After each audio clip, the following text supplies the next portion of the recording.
우리들의 주인이신 예수여, 당신의 이름으로 고개 숙인 백성들에게 말씀하시옵소서. 종들이 따르겠습니다. 예수님 이름으로 기도합니다. 아멘.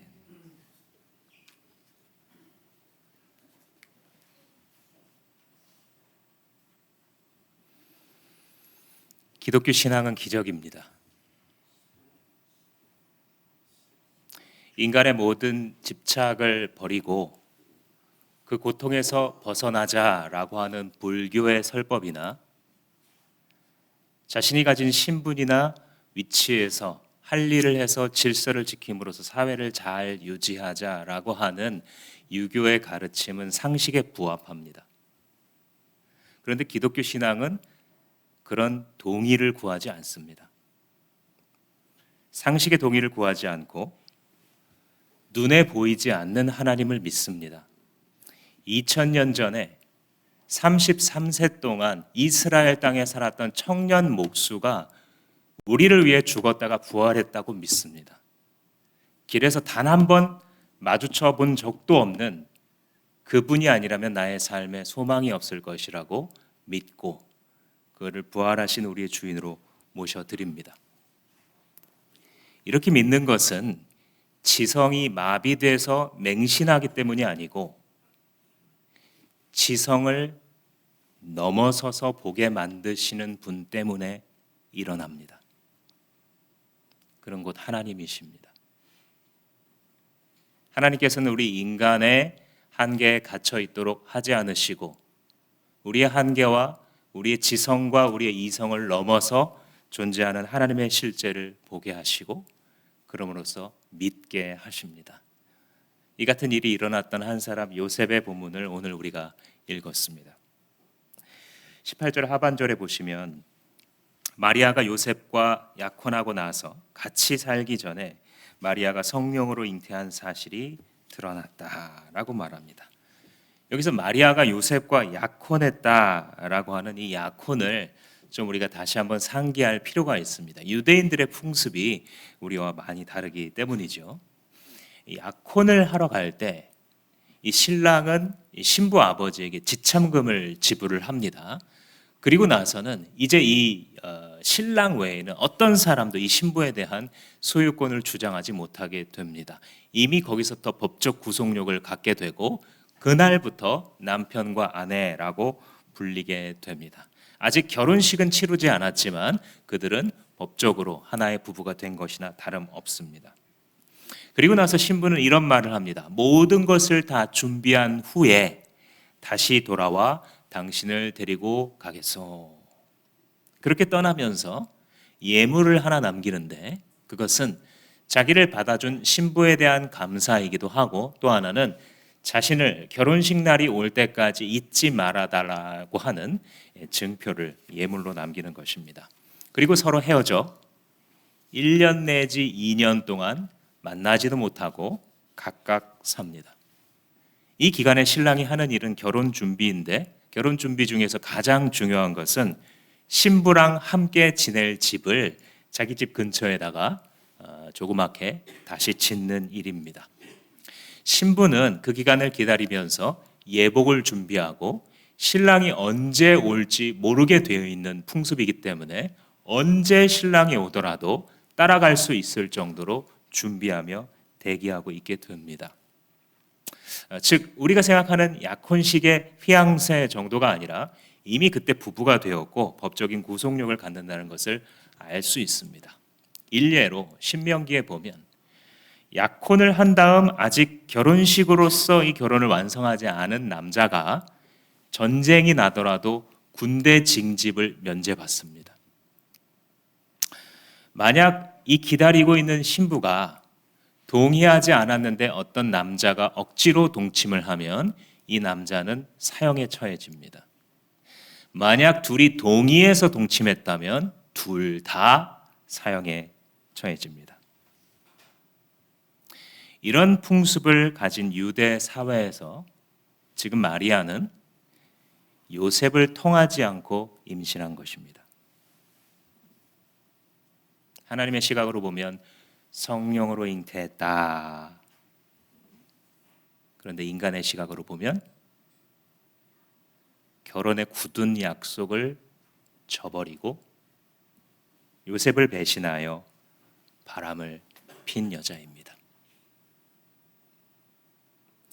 19절 말씀에 이 남편의 깊은 고민이 드러나고 있죠. 마리아의 남편 요셉은 의로운 사람이라서 약혼자에게 부끄러움을 주지 않으려고 가만히 파혼하려 하였다. 마리아의 남편은 의로운 사람이었다. 어떤 의미일까요? 어떤 의미에서 요셉은 의로운 사람이다라는 걸까요? 이것은 인간의 시각입니다. 인간의 시각으로 보면 그는 참 괜찮은 의로운 사람이다라는 거예요. 여기서 약혼자에게 부끄러움을 준다 하고 부드럽게 번역이 되어 있지만 사실은 그 약혼자가 한 그 수치를 공적으로 드러낸다 그 말입니다. 즉 혼외 관계로 지금 이 여자 마리아가 임신했다라고 자기가 굳게 믿고 있는 그 사실을 밝히지는 않으려고 했다. 왜 않으려고 했을까요? 사형에 처해지니까. 비록 자기를 배신했지만 그래도 한때 아내라고 불렀던 여자가 그런 극단적인 최후를 맞는 것을 바라지는 않았던 것 같습니다. 비록 나를 배신했지만 그래도 사형은 면해야지.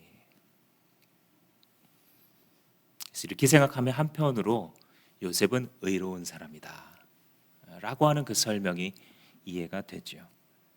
왜냐하면 많은 남자들은 같은 상황에서 배신감에 치를 떨며 법대로 하자고 했을 거예요. 율법에 정해진 대로 합시다.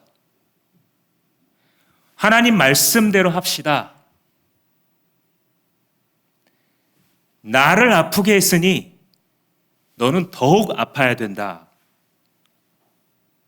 이게 보통의 사람이죠. 그런데 요셉은 그보다 나았으니 그를 의롭다 하는 게 무리는 아니에요. 이런 분들 가끔 만납니다. 그렇죠? 가끔 만나요. 그러면 존경스럽습니다. 저 상황에서 어떻게 저럴까? 그런데 또 다른 한편으로 생각을 해보면 정말 요셉이 의로울까? 라는 생각도 듭니다. 지금 이렇게 마리아를 그가 버린다면 마리아는 어떻게 되는 것인가? 마리아는 지금 항변할 기회도 없이 아빠 없는 사생자를 낳은 여자가 되겠죠. 자기랑 헤어지는 순간에 직결 심판을 받는 것은 아니라 할지라도 시간이 지나가면서 숨겨왔던 아들이 태어나고 그 아들의 아빠가 누군지 사람들은 물어볼 수밖에 없을 거고 대답을 못하는 그는 그때 가서 문제가 생겨서 다른 재판에 끌려갈 수도 있습니다. 그리고 살아남는다 손치더라도 저 형편없는 여자를 봐라. 가문의 수치요.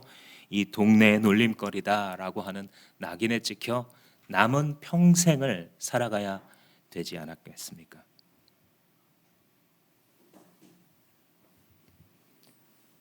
이것이 인간의 의의 한계입니다.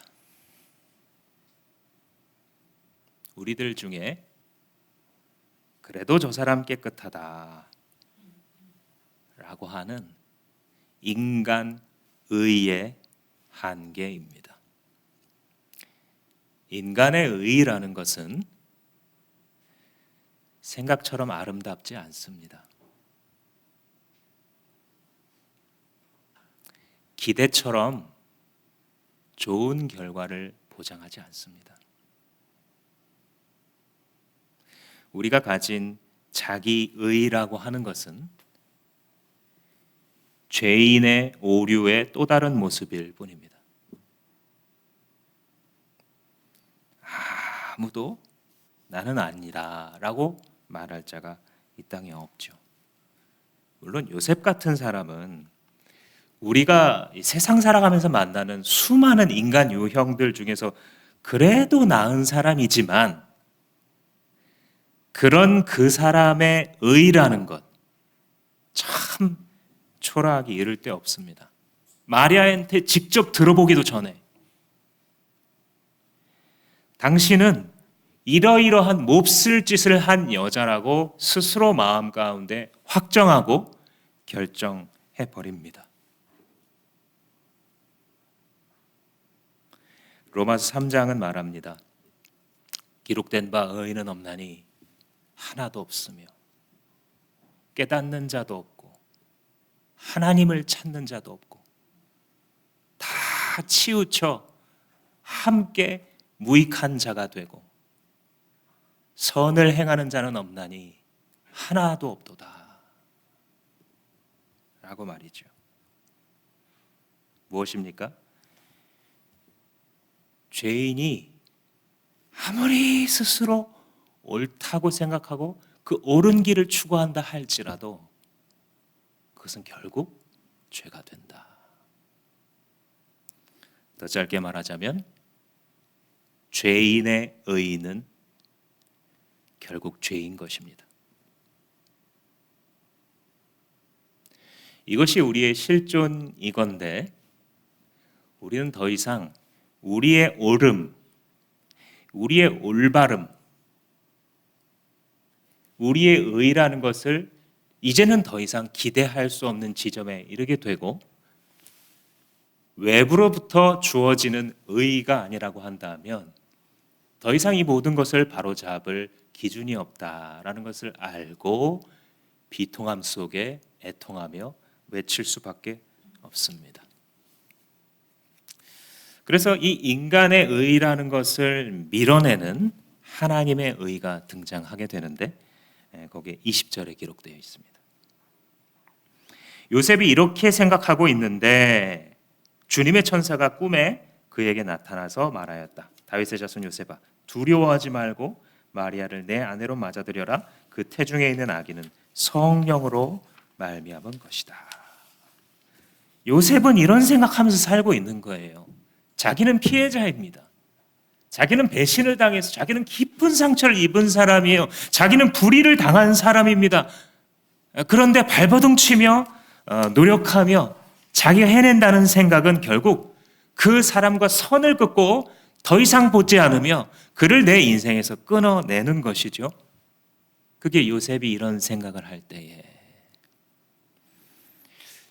참 이 부분을 보면 이게 내가 아니라고 말할 수 있는 분이 누가 있겠습니까?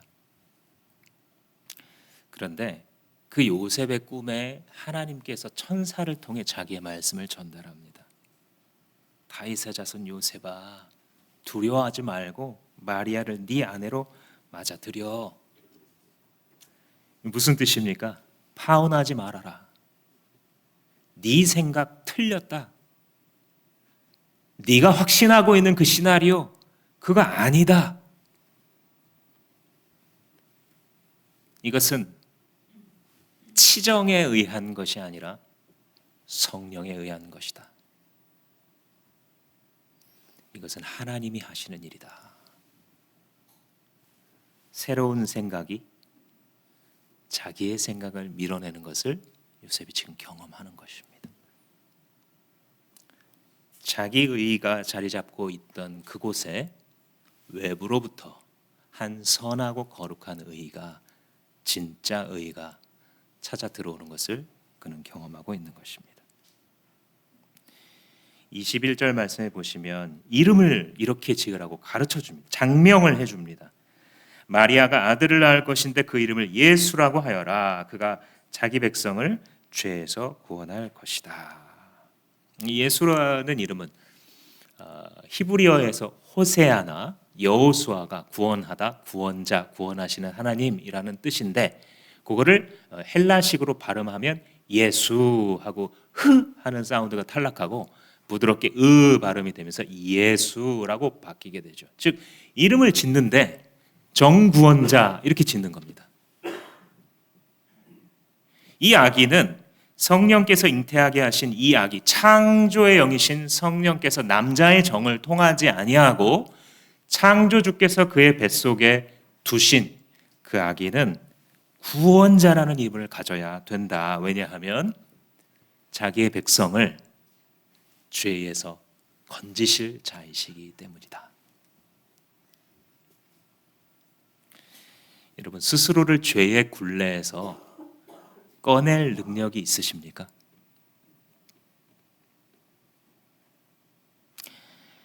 소망할 수 없는 죄인들,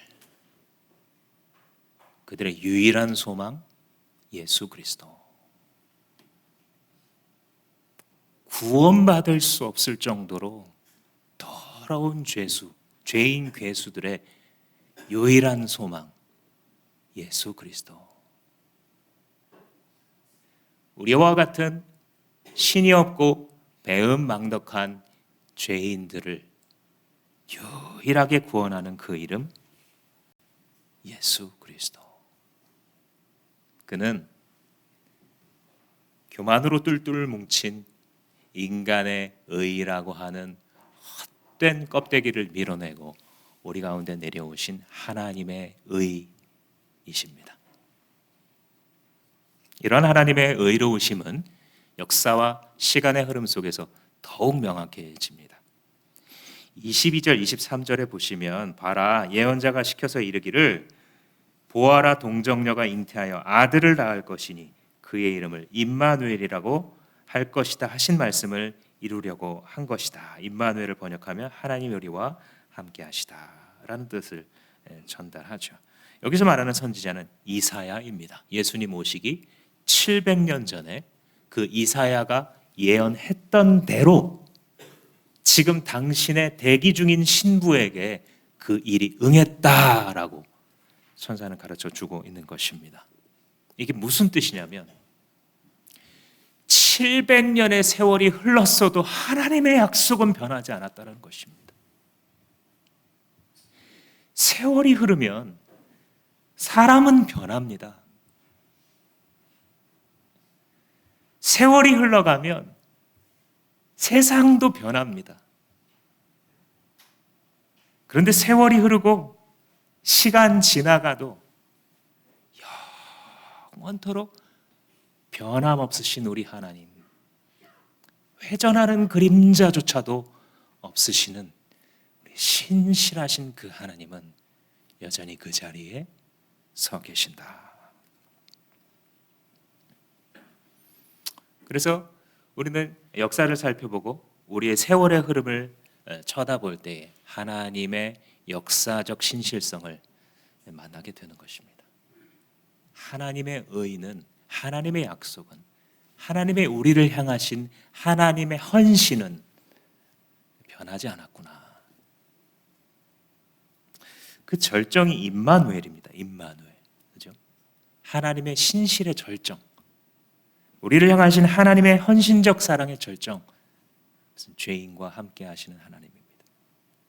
임마누엘을 우리가 이제 번역할 때 하나님 우리와 함께 계시다 이렇게 했는데 완전히 엄밀하게 직역을 하자면 God with us, 우리와 함께 하시는 하나님입니다. 임 하면 with, 누구와 함께, 아누 그러면 우리와, 엘 하면 하나님, 우리와 함께 하는 그 하나님, God with us. 이 우리는 죄인을 말하는 겁니다. 성부 하나님께서는 거룩하시고 창조주이시나 우리 눈에 보이지 않았고 우리가 죄가 있을 때 우리 곁에 오시지 않는, 같이 있으실 수도 없는 거룩한 존재이셨지만 하나님의 아들 성자 예수 그리스도께서는 죄인들의 삶 가운데에 내려오셔서 그들과 함께 사셨다라는 것입니다. 우리의 죄됨을 정죄로 끝내지 않으신, 그리고 우리와 함께 하시는 예수 그리스도, 죽으시고 부활하셔서 하나님의 아들됨을 드러내신 우리의 구원자 예수 그리스도, 그분의 이름이 임마누엘인 것입니다. 우리 오늘 본문은 18절부터 묵상을 했습니다만 그 앞에 1절에서 17절까지 여러분 큐티 하시면서 계속 뭐가 나오답니까? 이름만 계속 나오죠. 족보입니다. 족보. 누가 누구 낳고 누가 누구 낳고를 계속해서 반복합니다. 아브라함에서부터 다윗까지 14대고, 다윗에서 포로로 끌려가기 전까지 14대고, 포로로 끌려간 후부터 예수 그리스도까지 14대다라고 하면서 꼼꼼한 수고를 하는 이 마태가 족보를 적어가고 있죠. 이 이름들이 한 명 한 명 나열되는 이유는 무엇이냐면, 그 많은 사람들의 존재는 결국 예수의 나심과 연결되었을 때 의미를 갖는다는 것입니다.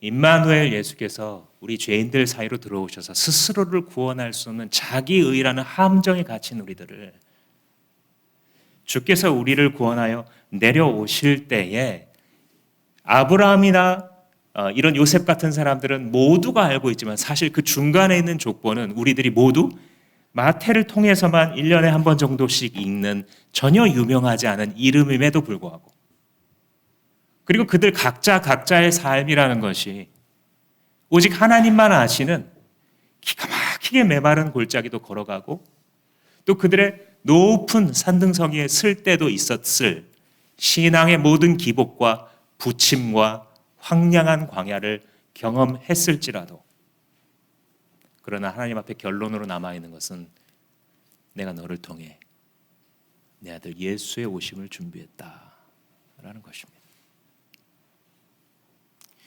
이것이 어찌 우리와 무관하겠습니까? 이것이 어찌 당신의 태어남과 무관하겠습니까? 처음 오신 초림 예수의 길을 예비한 그 족보와 다시 오실, 그래서 하나님의 나라를 이제 완성하실 재림 예수의 다시 오심과 당신의 태어남이 어찌 무관한 일이라고 생각하며 사십니까?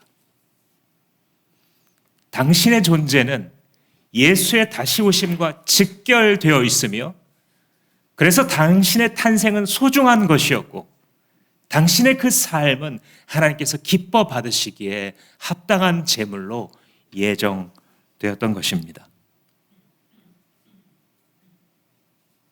우리와 함께 하시는 예수 그리스도, 그 임마누엘 되신 하나님이 요셉의 시기에만 아니라 지금 이 시기에 우리들과 함께 계심을 믿는 여러분 되시기를 축복합니다.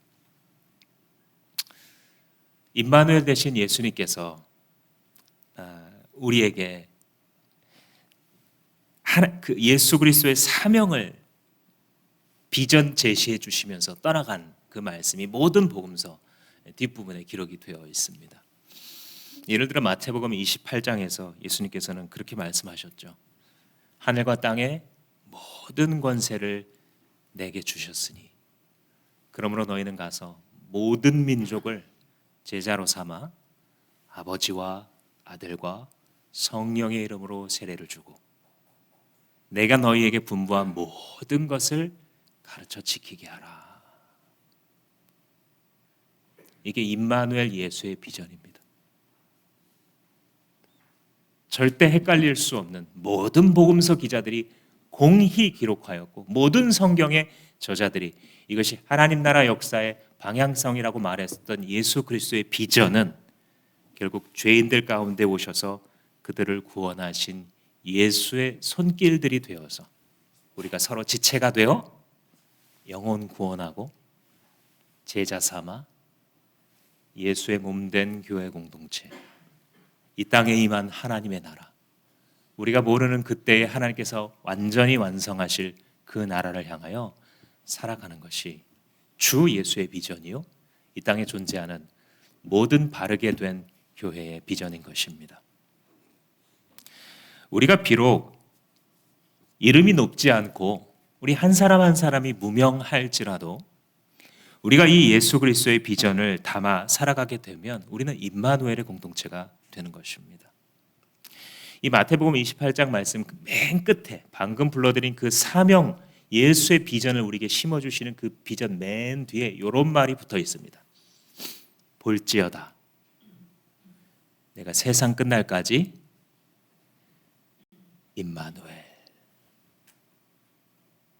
세상 끝날까지 너희와 항상 함께 있으리라 라고 말씀하셨어요. 그게 임마누엘이죠. 즉 초림으로 오셨던 예수께서 떠나신 것이 아니라 주님의 재림으로 그 나라 완성되기까지 이 교회 전 시대에 우리가 살아간 모든 생애에 주 예수께서 임마누엘 우리의 소망께서 우리를 떠나지 않고 항상 함께 있으리라 주님이 약속하신 것입니다. 이것이 여러분들의 특권입니다. 이것이 우리들의 소망입니다. 이것이 하나님께서 우리에게 주신 새로운 기회인 것입니다. 그러므로 이것을 우리에게 적용해 보자면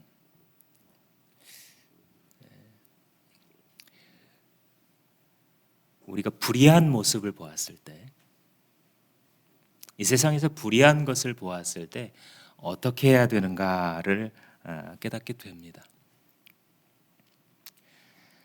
사랑하는 주마음교회 성도 여러분, 남의 악함을 보았을 때에 너무 실망하지 마십시오.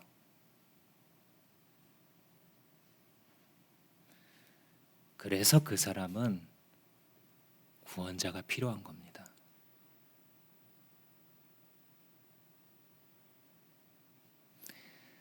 나의 악함을 보았을 때, 나의 약함을 보았을 때 너무 좌절하지 마십시오. 그래서 당신은 구원자가 필요한 것입니다.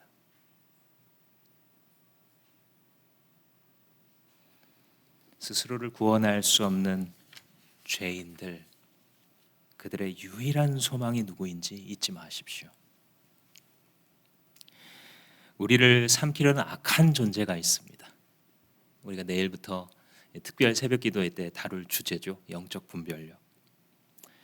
분명히 악한 존재들이 존재한다고 예수께서 우리에게 가르쳐 주셨습니다.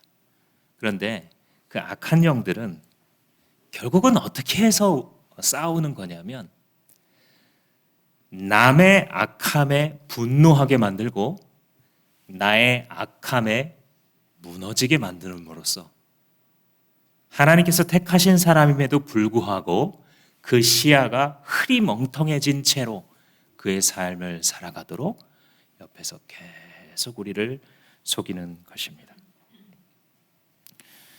우리가 영적 분별력이라는 주제를 일주일 동안 묵상하고 또 책을 읽어가면서 함께 그 주제를 묵상할 때 우리는 배우게 될 것입니다.